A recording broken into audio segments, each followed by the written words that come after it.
এবার দেখাবো দেগঙ্গার ভুতুড়ে কাণ্ড। আর্সেনিক মুক্ত খাবার জলের কলের জন্য বরাদ্দ হয়েছে লক্ষাধিক টাকা এবং সেই কাজ শেষ হয়ে গেছে তাও দেখানো হয়, কিন্তু খাবার জলের কল কই হয়নি। আর এতেই পুরো ভুতুড়ে কাণ্ড। যে ছবি আপনারা দেখছেন, দেগঙ্গার ছবি আপনারা দেখছেন, খাতায় কলমে কল বসেছে সেটা দেখা গেছে, কিন্তু আদতে আর্সেনিক মুক্ত কল তো বসানোই হয়নি। তাহলেই প্রশ্ন উঠছে যে বরাদ্দ হয়েছে সেই বরাদ্দের টাকা কোথায়। সরাসরি চলে যাব, জিয়াউল আলম রয়েছে আমাদের সঙ্গে, জিয়াউলের সঙ্গে কথা বলবো। জিয়াউল, এখানেই তো প্রশ্ন উঠছে যে এই যে লক্ষাধিক টাকা বরাদ্দ হলো, সেই টাকা কোথায় গায়েব হলো?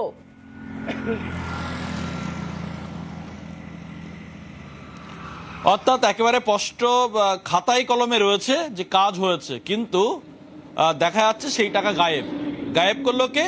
একেবারে এলাকার মানুষদের দাবি, পঞ্চায়েত সদস্য বা হতে পারে যে সরকারি আধিকারিক, অর্থাৎ তারা এসে সেখানে দেখেছেন, তারপরে কল বসিয়েছেন, তারপরে সেই টাকা সেই কল হয়নি, ফলে এমনটাই অভিযোগ।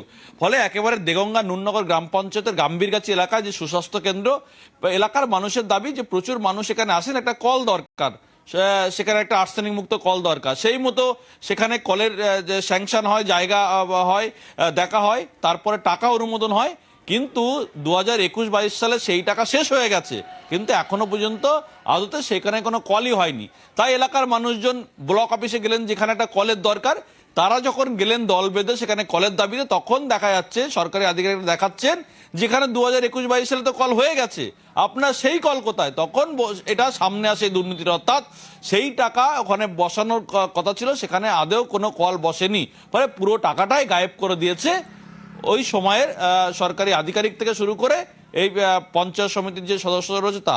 কিন্তু সমস্ত অভিযোগ অস্বীকার করেছেন এবং তার দাবি, এখন যিনি রয়েছেন, এই যে একেবারে এখন যে কর্মদক্ষ হয়েছেন পঞ্চায়েত সমিতির, তার স্পষ্ট দাবি যে তিনি শুনেছেন, অবশ্যই তদন্ত করা হবে, যদি এই টাকা কেউ মেরে দিয়ে থাকেন তাহলে আইনত ব্যবস্থা নেওয়ার হুঁশিয়ারিও দিয়ে রাখলেন। মানে এতদিন জানতোই না, আজকে যখন স্থানীয় মানুষজন কলের দাবিতে গেছেন তখন প্রকাশ্যে আসলো যে সেখানে কলই বসেনি, এদিকে টাকা বরাদ্দ হয়েছে, সেই টাকা গায়েব হয়ে গেছে। কি অবস্থা! আনুমানিক 3 লাখ টাকা কল পাস হয়েছিল।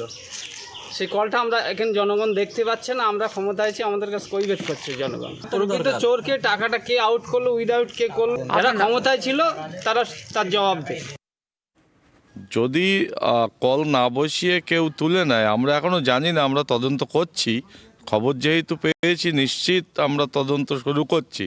যদি এই ধরনের কোনো ঘটনা ঘটে থাকে, যদি থাকে, নিশ্চিত সে আইনি পদক্ষেপ নেব এবং যাতে ওই এলাকার মানুষ পানীয় জলের ব্যবস্থা পায় তার ব্যবস্থা নিশ্চিত করব।